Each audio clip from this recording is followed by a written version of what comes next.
Hello class. Welcome back बच्चों। लो प्यारे बच्चों, स्टार्ट कर रहे हैं नया लेक्चर। बेटा 4 केस स्टडी बचती हैं, उसके बाद एक नया चैप्टर स्टार्ट कर रहे हैं आज और अभी, बिजनेस एनवायरनमेंट। ठीक है जी। वो बिजनेस स्टडीज का कोर्स मुझे लगता है सबसे मेरा भी स्लो चल रहा है, पता नहीं क्यों ऐसा लग रहा है। और कर भी पूरा रहे हैं पर पता नहीं बेटा पूरा होने को ही नहीं आ रहा। चलो देखते हैं, अब थोड़ी सी स्पीड पकड़ेंगे इसमें। बाबू ये केस स्टडी बहुत ज्यादा तगड़ी है, बहुत ज्यादा तगड़ी। ठीक है जी, देखना और संभलना जरा इसको। बाबू पहले एक बार आपको मैं पढ़वा देता हूं ये क्या चाहता है। कहता है considering the above discussion state 5 factor affecting working capital requirement of Netware limited. बाबू इसने कहा वर्किंग कैपिटल को अफेक्ट करने वाले 5 फैक्टर बता दो। बेटा अगर स्टेट ही करने हैं फिर तो मैं कोई भी लिख दूंगा, फिर केस से क्या लेना देना। बाबू स्टेट की जगह वर्ड है आइडेंटिफाई। मुझे आइडेंटिफाई करने हैं 5 factor from the case study. ठीक है जी। वर्किंग कैपिटल के सारे फैक्टर याद हैं, हमने कुछ ऐड भी कर लिया अगर याद हो। क्रेडिट अलाउड ऐड करा था हमने, क्रेडिट अवेल्ड ऐड किया था, लेवल ऑफ कंपटीशन ऐड किया था, और availability of raw material. Total 10 हो गए।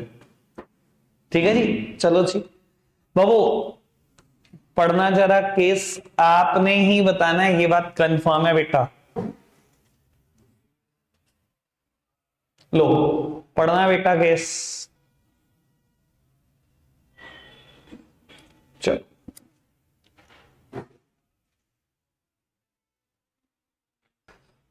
चलो जी। है एक आध लाइन और है शायद, बस इतना ही है। आकाश बाबू 5 फैक्टर मिले। चलो एक बार डिस्कस कर लेते हैं बाबू। कंपनी मैन्युफैक्चरिंग में नेचर ऑफ बिजनेस। बाबू इसके बाद कहता है कंपनी का बिजनेस सीजनल है, सीजनल फैक्टर 2।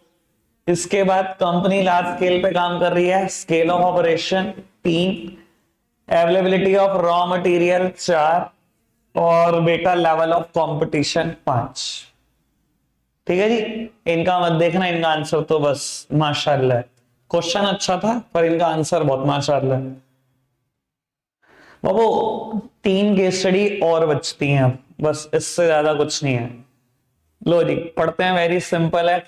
यहां से लेकर यहां तक पढ़ दो, उसके बाद शायद कुछ ना पढ़ना पड़े।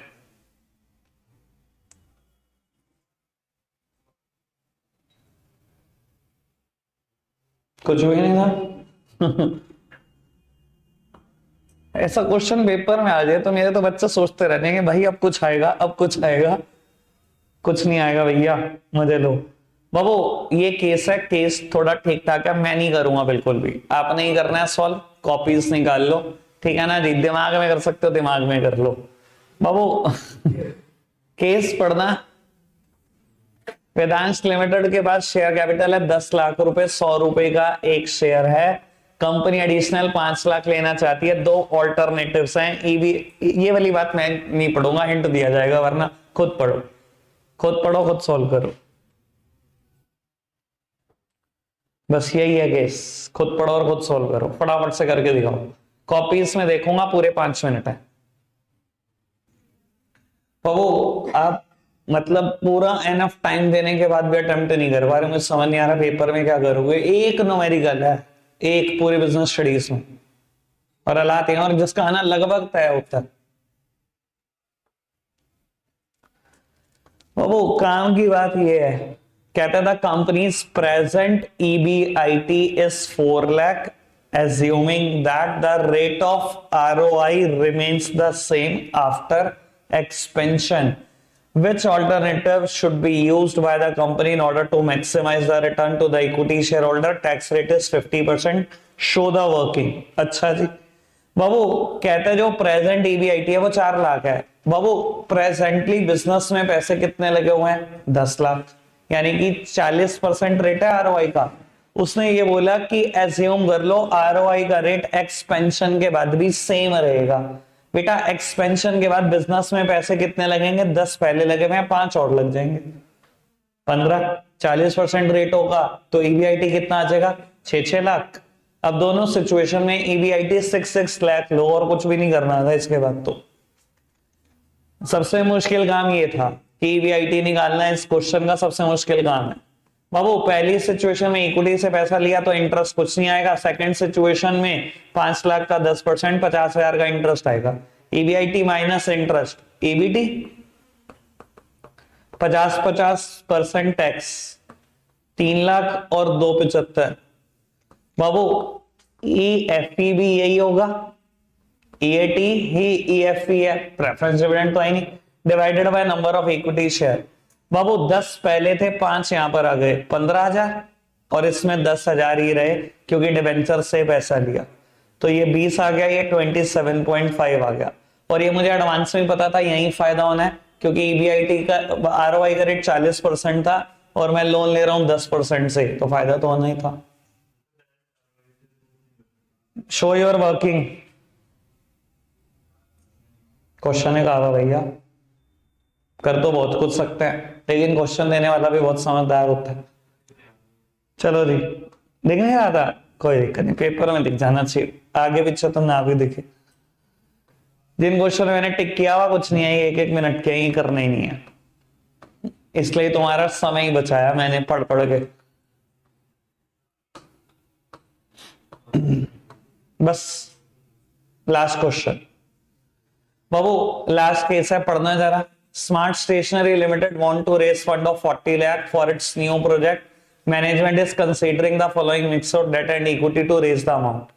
बाबू ये ऑप्शन है मैनेजमेंट के पास, 3 ऑल्टरनेटिव है, दिखाई दे रहा है आपको बाबू। कहता है under which of 3 alternative will the company be able to take advantage of trading on equity, does EPS always rise with increase in date.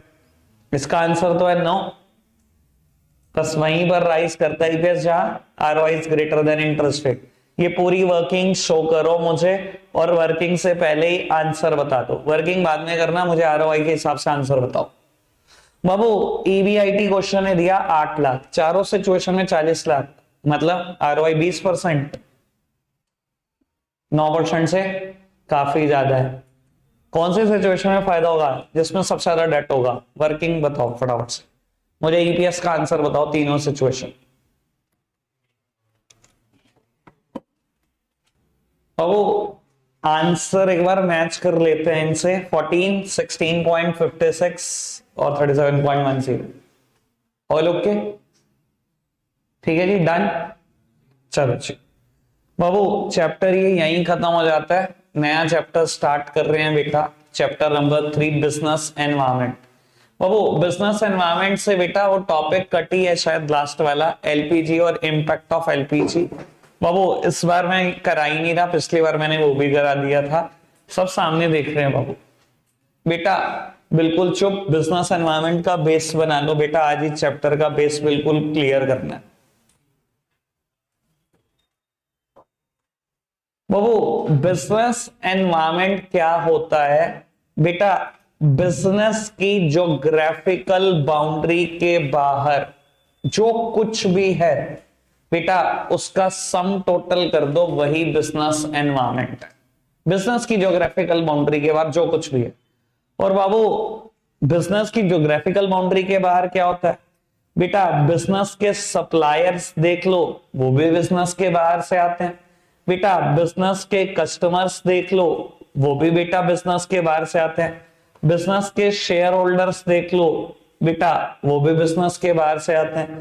Babu workers देख लो, वो भी बिजनेस के बाहर से आते हैं बेटा। बिजनेस के डायरेक्टर्स देख लो, वो भी बिजनेस के बाहर से आते हैं। कॉम्पिटिटर्स देख लो, वो भी बेटा बाहर से हैं बाबू। और बड़े काम की बात, स्लेप्ट बेटा, ये भी बिजनेस के बाहर से है। अब क्या है ये बता देता हूं बाबू। स्लेप्ट क्या है? शॉर्टकट में हम इसको स्लेप्ट बोलते हैं, फुल फॉर्म है social forces, legal forces, economic forces, political forces and technological forces. अभी मैं पांचों का इंट्रोडक्शन भी दे देता हूं आपको, अभी दे देता हूं इंट्रोडक्शन बाबू। थोड़ी थोड़ी सी बात आज कर देता हूं, मोस्ट डिटेल्ड बात इसके बारे में मैं करूंगा बेटा, लेकिन कल, ठीक है जी। पहली बात ये समझ लो बेटा, ये सभी चीजें हैं तो बिजनेस के बाहर, पर बेटा मेरे बिजनेस पे डायरेक्टली और इनडायरेक्टली इंपैक्ट डालती हैं, और एक भी चीज मेरे कंट्रोल में नहीं है। मैं बिजनेस, ये सभी चीजें बेटा जितनी दिखाई दे रही हैं बाबू, ये सब मेरे बिजनेस पे इंपैक्ट डालती हैं, और एक भी चीज मेरे खुद के कंट्रोल में नहीं है। ठीक है जी बाबू। Social, legal, economic, political and technological forces, ये क्या होती हैं बेटा? इकोनॉमिक फोर्सेस की बात करूं तो बेटा इकोनॉमिक फोर्सेस में वो सभी बातें आ जाती हैं जो भी आपने इकोनॉमिक्स में पढ़ी हैं। सबसे आसान बात बोल रहा हूं, चाहे कह लो आप इंटरेस्ट रेट, चाहे आप कह लो टैक्सेशन, चाहे आप बात कह लो डिमांड सप्लाई, चाहे आप कह लो जीडीपी, चाहे आप कह लो नेशनल इनकम, चाहे आप कह लो एक्सचेंज रेट, कुछ कह लो जो तुमने इकोनॉमिक्स में पढ़ा है, सब इकोनॉमिक एनवायरमेंट का पार्ट है। और क्या ये मेरे बिजनेस पे इंपैक्ट डालता है बेटा? कैसे नहीं डालता। डिमांड सप्लाई मेरे बिजनेस पे इंपैक्ट नहीं डालती। एक्सचेंज रेट, अगर मेरा व्यापारी ऐसा है कि मैं एक्सपोर्ट इंपोर्ट रेगुलरली करता रहता हूं तो एक्सचेंज रेट मेरे बिजनेस पे इंपैक्ट नहीं डालता होगा। समझ में आती है बेटा बात कि ये चीजें मेरे बिजनेस पे इंपैक्ट डालेंगी? ठीक है ना जी, कोई दिक्कत तो नहीं। वो अभी पता लग जाएगा कौन डायरेक्ट डालेगा कौन इनडायरेक्ट डालेगा। इंपैक्ट सारे डालेंगे जितना लिखा हुआ। ठीक है जी बाबू। लीगल एनवायरमेंट, इसमें क्या आता है बेटा? सारे इंडिया के loss, law of the land आते हैं बाबू। क्या लॉस इंपैक्ट डालते हैं? अगर कोई कहता नहीं डालता तो बेटा आप ये बता दो जीएसटी ने इंपैक्ट डाला था कि नहीं डाला था? बेटा डालते तो होंगे, लॉ भी इंपैक्ट, कानून तो इंपैक्ट डालता है। डिमोनेटाइजेशन ने डाला था कि नहीं डाला था इंपैक्ट? समझ में आती है बेटा बात बाबू। फिर आती है सोशल फोर्सेस। ये क्या होता है बेटा? बाबू बिजनेस के customs and traditions. Babu custom और ट्रेडिशन इंपैक्ट डालते हैं क्या? जो सोसाइटी के कस्टम्स और ट्रेडिशन है मेरे बिजनेस पर, तो क्यों नहीं डालते कस्टम और ट्रेडिशन इंपैक्ट? बाबू एक कस्टम है, दिवाली पर हमारे यहां पर हम क्या करते हैं बेटा? गिफ्ट पैक देते हैं अपने सभी नियर एंड डियर वन को। ठीक है जी बाबू। क्या ये चीजें बिजनेस में इंपैक्ट डालती हैं? बाबू 5 स्टार जनता का आपका बिजनेस है, इंपैक्ट आता है कि नहीं आता आपके बिजनेस पर? जब दिवाली का सीजन आने लगता है वो कह रहा है सेलिब्रेट करो, वो तो नहीं कह रहा बेटा। किसी के हाथ में नहीं है, किसी बिजनेस के हाथ में नहीं है आउटसाइड फैक्टर को कंट्रोल करना। Every business can control its internal factor, no one can control the external factor. वो नहीं कह रहा आपको दिवाली मनाओ, पर आप मना रहे हो। ठीक है जी। तो बाबू सोशल फोर्सेस के बारे में मैंने हल्की सी बात करी, लीगल के बारे में बात करी, इकोनॉमिक के बारे में बात करी, पॉलिटिकल फोर्सेस ये क्या होता है बेटा? बाबू attitude of ruling party towards the business, कि रूलिंग पार्टी कैसे देखती है आपके बिजनेस को बेटा, इससे भी बिजनेस पे फर्क पड़ता है। बाबू रूलिंग पार्टी क्या होती है समझते हो ना? जो इलेक्शन जीत कर आती है पार्टी, ठीक है ना। अब बाबू इसके अगर एक आध एग्जांपल देने की बात है, वैसे तो मैंने डिटेल्ड बताना है, पर एक एग्जांपल दे देता हूं। जब बाबू पहली बार योगी सरकार आ रही थी ना, सर्वेस बोलने लग गए कि योगी सरकार आ रही है, योगी सरकार आ रही है बाबू, तो योगी जी ने घोषणा की थी कि मैं 24 घंटे के अंदर अंदर सभी स्लॉटर हाउस बंद करा दूंगा जहां पर गायें कटती है, 24 घंटे के अंदर अंदर। सर आप सोचो जिनका बिजनेस इस चीज से जुड़ा है, इंपैक्ट आया कि नहीं आया? तो रूलिंग पार्टी बेटा किस बिजनेस को कैसे देखती है, इस चीज का बहुत बड़ा फर्क पड़ता है। क्लियर है बेटा बात? इतनी बात समझ में आई बाबू। टेक्नोलॉजिकल फोर्सेस बेटा, टेक्नोलॉजिकल फोर्सेस मतलब साइंटिफिक इंप्रूवमेंट्स एंड इनोवेशन। बेटा जो मार्केट में नई नई टेक्नोलॉजी आ रही है, नए नए इंप्रूवमेंट्स हो रहे हैं, इनोवेशन हो रहे हैं, उससे भी बिजनेस को इंपैक्ट पड़ता है। मैं कहता हूं बेटा आप कोई चीज बनाते हो जो टेक्नोलॉजी से रिलेट करती है, मान लो बेटा आप प्रिंटर बनाते हो, इंकजेट प्रिंटर, ठीक है जी, और आपके स्टॉक में रखे हुए हैं 1 लाख प्रिंटर, और तुरंत जमाना आ गया बेटा लेजर प्रिंटर का। सर कैसा पड़ेगा इंपैक्ट? इनोवेशन का इंपैक्ट पड़ता है बेटा बिजनेस पर। इंकजेट प्रिंटर कभी देखें? बैंक में आज भी यूज होते हैं। बैंक में आप स्टेटमेंट प्रिंट कराने जाओ, इंकजेट प्रिंटर क्या होता है, इसकी टेक्नोलॉजी मोर और लेस टाइपराइटर की तरह से है। वो रिबन लगा होता है ब्लैक कलर का, टक टक टक टक टक ऐसी आवाज आती है जब वो प्रिंट होता है। और लेजर प्रिंटर क्या होता है, पेज जाएगा, पेज बाहर आ जाएगा, कोई आवाज नहीं आएगी। वो लेजर से प्रिंटिंग होती है, पूरी टेक्नोलॉजी लेजर है। समझ में आती है बेटा बात? क्लियर है? कुछ कुछ बातें समझ में आ गई पांचों से रिलेटेड, कुछ कुछ, मुझे ज्यादा नहीं चाहिए अभी, जब ज्यादा चाहिए होगा तो ज्यादा की बात करेंगे। ठीक है जी बाबू अब मैं क्या बोल रहा था, बिजनेस एनवायरमेंट क्या है, बिजनेस की ज्योग्राफिकल बाउंड्री के बाहर जो कुछ भी है इनका सम टोटल ही बिजनेस एनवायरमेंट है। यानी कि बिजनेस एनवायरमेंट क्या है, sum total of all the external factor and forces constitute the business environment. और मैं क्या बोल रहा हूं, ये सब मेरे बिजनेस पर इंपैक्ट डालते हैं, ईदर डायरेक्टली और इनडायरेक्टली, और एक भी मेरे कंट्रोल में नहीं है, सब डालेंगे इंपैक्ट, और कंट्रोल में मेरे कुछ नहीं है। और जब मैं बोलता हूं इंपैक्ट डालेंगे, बेटा इंपैक्ट में भी पॉजिटिव और में भी नेगेटिव, इंपैक्ट कैसा भी हो सकता है, सब डालते हैं, और कंट्रोल में भी कुछ नहीं है आपके, ठीक है जी। लेकिन बेटा कुछ लोग डायरेक्ट इंपैक्ट डालते हैं या स्पेसिफिकली मेरे बिजनेस पर इंपैक्ट डालते हैं, तो इनको मैं बोलता हूं स्पेसिफिक फोर्सेस। स्पेसिफिक फोर्सेस क्या है बेटा, share holder, customer, supplier, worker, director, बेटा ये सब स्पेसिफिक फोर्सेस हैं।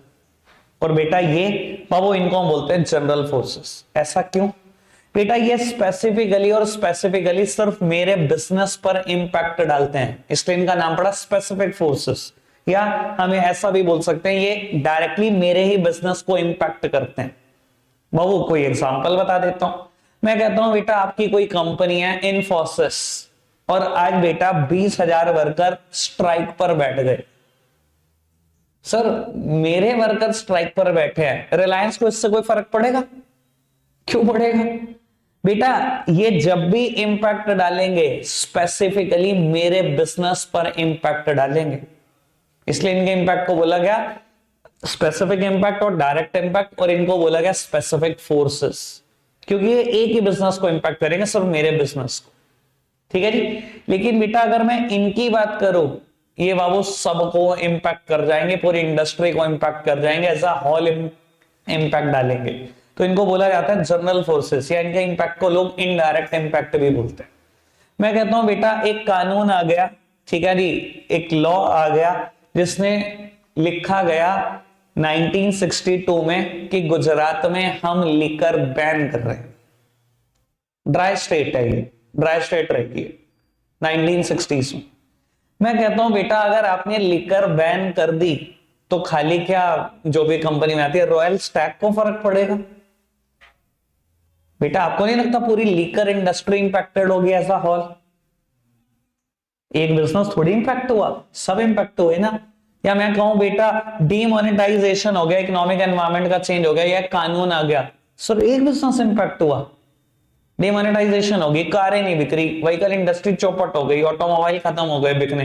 बाबू सिर्फ Hyundai का क्या, या पूरी ऑटोमोबाइल इंडस्ट्री? बेटा ये जब भी इंपैक्ट डालेंगे सभी इंडस्ट्री पे इंपैक्ट डालेंगे, किसी एक स्पेसिफिक बिजनेस पर नहीं डालेंगे, इसलिए इनके इंपैक्ट को बोला जाता है जनरल इंपैक्ट, पूरी इंडस्ट्री अफेक्ट होगी इनसे, ठीक है जी। यहां इनके इंपैक्ट को बोलते हैं इनडायरेक्ट इंपैक्ट। लेकिन बाबू जिनकी मैं बात कर रहा हूं ये सब स्पेसिफिक फोर्सेस है, सिर्फ मेरे बिजनेस के ऊपर इंपैक्ट आएगा, स्पेसिफिक इंपैक्ट। मैं कहता हूं बेटा जब मार्क जुकरबर्ग के घर बेटी का जन्म हुआ उसने फेसबुक के 98% शेयर डोनेट कर दिए। सर और किसी सोशल मीडिया प्लेटफॉर्म पे भी फर्क पड़ेगा भैया, जिसके शेयर बेचे हैं वही सोचेगा। क्लियर है बेटा बात? स्पेसिफिकली मेरे बिजनेस इंपैक्टेड होता है इन चीजों से, कोई दिक्कत तो नहीं। अभी आप एक काम करेंगे बाबू, बिजनेस एनवायरमेंट की डेफिनेशन पढ़ेंगे। पहला फीचर की हेडिंग पढ़ना, क्या लिखी है? Totality of external forces. इधर देखना, वो यहीं से बना है। हेडिंग क्या है? Totality of external forces. Business environment is the sum total of all external forces, इसलिए इसका पहला फीचर है टोटलिटी ऑफ एक्सटर्नल फोर्सेस। दूसरा फीचर क्या है? Specific and general forces. पढ़ा दिया मैंने, फटाफट से पढ़ दो यहां तक जल्दी से। वो दोनों हेडिंग क्लियर हुई बेटा? Third heading is inter relatedness, और एक और हेडिंग आएगी कॉम्प्लेक्सिटी 6th नंबर पे। ये दोनों हेडिंग भी आज और अभी समझ रहे हैं और फिर पैक करेंगे। बाबू थर्ड हेडिंग बोलती है इंटर रिलेटेडनेस। बेटा मतलब कहते हैं ये जो डिफरेंट फोर्सेस, ये जो डिफरेंट फैक्टर्स आपको दिख रहे हैं ना बिजनेस एनवायरनमेंट के, they are related to each other. तभी तो हेडिंग का नाम है ना इंटर रिलेटेडनेस। क्या ये सच में रिलेटेड है? बेटा बिल्कुल रिलेटेड है। बाबू सरकार बदल गई, सरकार का बदलना इज अ पॉलिटिकल चेंज, और सरकार ने बदलते ही इंपोर्ट एक्सपोर्ट पॉलिसी बदल दी। बेटा इंपोर्ट एक्सपोर्ट पॉलिसी का बदलना इज इकोनॉमिक चेंज। बेटा दिखाई दे रहा है कि एक फैक्टर बदलने से दूसरा फैक्टर भी बदलता है। क्या ये इंटर रिलेटेड है? सर है, तभी तो बदल रहा है। तो वो सरकार बदल गई, सरकार ने बेटा एक नया कानून ले आई, जीएसटी। सर एक फैक्टर बदलने से दूसरा फैक्टर बदलता है, कोई दिक्कत तो नहीं? समझ में आ रही है बेटा बात? ठीक है जी। इसके वैसे बहुत सारे एग्जांपल होते हैं, पेपर में एक एग्जांपल आया करता है बड़ा फेमस कि लोगों में ना हेल्थ कॉन्शियस हो रहे हैं लोग, बहुत सोशल एनवायरनमेंट का चेंज है, लोग बहुत हेल्थ कॉन्शियस होए जा रहे हैं। ट्रेंड देखो बेटा सोसाइटी में, एक के बाद एक हेल्थ कॉन्शियस लोग दिखाई देंगे, क्योंकि लोग हेल्थ कॉन्शियस होते चले जा रहे हैं। इसलिए जिमिंग प्रोडक्ट की डिमांड ना बहुत बढ़ी जा रही है, सप्लीमेंट्स की डिमांड बहुत बढ़ रही है, मिनरल वाटर की डिमांड बहुत बढ़ रही है। सर इंटर रिलेटेडनेस, एक फैक्टर बदलता है दूसरा साथ में बदल जाता है। ठीक है जी बाबू। Complexity heading is the extension of interrelatedness. आराम से सुनना और थोड़ा सा डिफरेंशिएट करने की कोशिश करना इंटर रिलेटेडनेस और कॉम्प्लेक्सिटी में।